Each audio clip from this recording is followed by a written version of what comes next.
कुर्बानियों से अनजान है, जबकि उन्होंने सब कुछ किया जिसके हमारे देश को आजाद मिल सके। लेकिन आज उन वीर सपूतों का नाम इतिहास के किसी पन्ने में दर्ज नहीं है।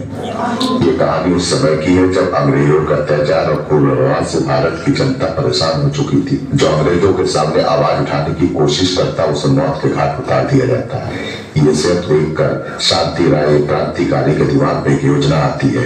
वो ये सोचते कि अगर मैं भी अंग्रेजों के सामने आवाज उठाऊंगा तो मुझे भी मार दिया जाएगा। इसलिए अब बस एक ही रास्ता है कि मैं जो भी करूं वो गुप्त तरीके से करूं, तभी हम देश को आजाद दिला पाएंगे। इसमें अशोक, देवव्रत, कुमुद, बिपिन, सिराजु और ज्योतिर्मय शांति राय के साथ देते हैं। अशोक भी इनके साथ है, पर आगे उनका साथ छूट जाता है। ये है आजादी की लड़ाई के कुछ सभी सपूतों के प्राणों को त्याग कर देते हैं। मेरा रंग दे बसंती झोला, मेरा रंग दे, ओ मेरा रंग दे बसंती झोला, ओए रंग दे बसंती झोला, माए रंग दे बसंती झोला। मैं अभी भी विचरता हूँ कल्पना लोक में, वन प्रांतर ही राजधानी है मेरी, मौन चिंतन ही मेरा अवलंबन है। मैं वह व्यक्ति हूँ जिसे विपदाओं ने पाला है। मैं स्वयं ही अपने मस्तिष्क का विकास कर रहा हूँ और आने वाले कार्यों के लिए कर रहा हूँ अपने को तैयार। कौन जानता है कि कब मैं उन्मुक्त रूप से इसकी करूंगा घोषणा। मैं अपने अनुरोध को हो गया हूँ प्राप्त। आओ तुम सब आओ मेरे साथ, भारत तुम सबको कहा है बुला। हो सकता है मेरा जीवन तुम सब में भर पाएगा जीवन स्फूर्ति, और जागेगा मेरा देश महान। वंदे मातरम, वंदे मातरम, वंदे मातरम, वंदे मातरम। पीपल के पेंटिंग में खास बात देखने लायक है। उस खिड़की को खोलते ही कब्रिस्तान नजर आता है। आज दिन भर वहाँ जो हुआ वो ध्यान देने लायक। इस इलाके के जितने छोटे बड़े गोले हैं सब वहाँ जमा हुए थे और बरगद के पेड़ के नीचे 4 घंटे तक खड़े रहे। उससे शांतिदा के दिमाग में योजना आई। उसी योजना विचार करने के लिए हम यहाँ जमा हुए हैं। कैसी योजना? उससे पहले सभी सोच लो, इस योजना की गोपनीयता की रक्षा के लिए रात का न्यौछावर कर सकते हो कि नहीं?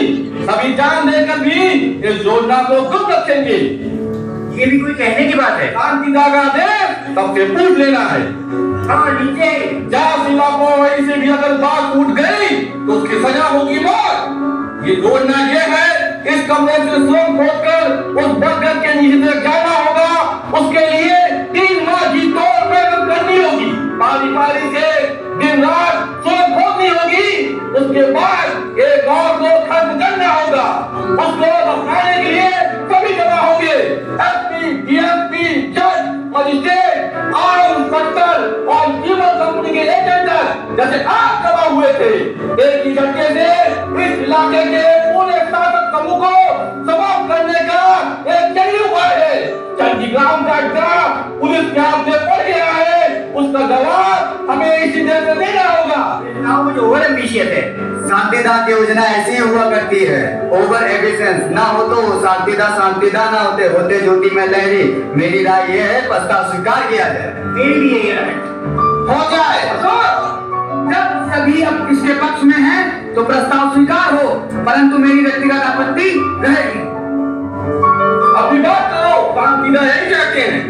शांतिदा से मुझे प्रेम है, इसका प्रमाण मैं पहले ही दे चुका हूँ, बाद में भी दूंगा। लेकिन अपना निजी मत प्रकट करने से मुझे कौन रोकता है, ये देखना चाहता हूँ। कैसी आपत्ति? शांतिदा का हुक्म। इस हत्याकांड की जरूरत क्या है, मतलब क्या है, उद्देश्य क्या है? एक विलमट को मारा, उसकी जगह दूसरा पुलिस सुपरिटेंडेंट आएगा। वह विलमट से भी ज्यादा खूंखार, पागल और निठुर होगा। खून करके अंग्रेजी राज खत्म हो जाएगा। एक चिंगारी से आग लगती है, हमारी पिस्तौल की चिंगारी सारे देश में आग लगेगी।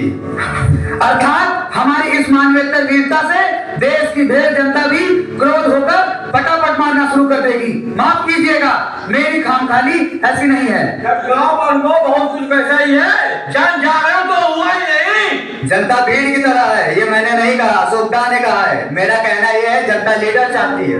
क्या वह लीडरशिप की योग्यता तुम में है? मुझ में नहीं, शांतिदा में है।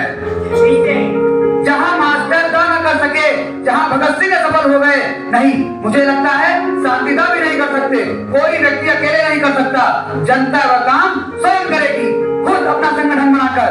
लेनिन ने कहा है। लेनिन ने वो विदेश में पद्धति अपनाई है, हम उसे क्यों अपनाएं? अपनाएंगे, क्योंकि पराधीनता हर देश में एक जैसी है।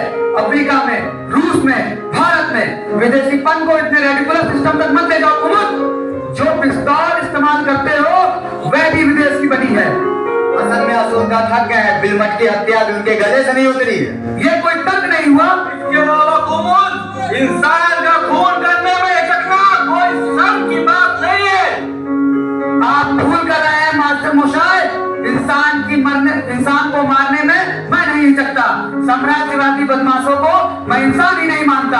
अपनी मनुष्यता प्रकट करने के लिए मैं यह सब नहीं कर रहा हूँ। कहना क्या चाहते हो? खुलकर बोलो। क्रांति के लिए यदि मारना पड़ा तो मारूंगा। प्रश्न ये है कि क्या इस प्रकार से क्रांति आएगी?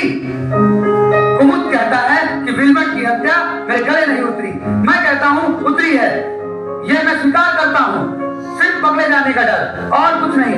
आश्चर्य है मुझे अपनी निठुरता और विवेकहीनता पर। ट्रिगर दबाने के बाद से वह डर भी समाप्त हो गया। इच्छा थी और तो एक को मारूं। असली सवाल कुछ और है। जनता यदि जागृत ना हुई तब मैं मास्टर मोशाय, ज्योतिर्मय, सिराजुल, विपिन, कुमुद, शांतिदा सब किसके लिए लड़ रहे हैं?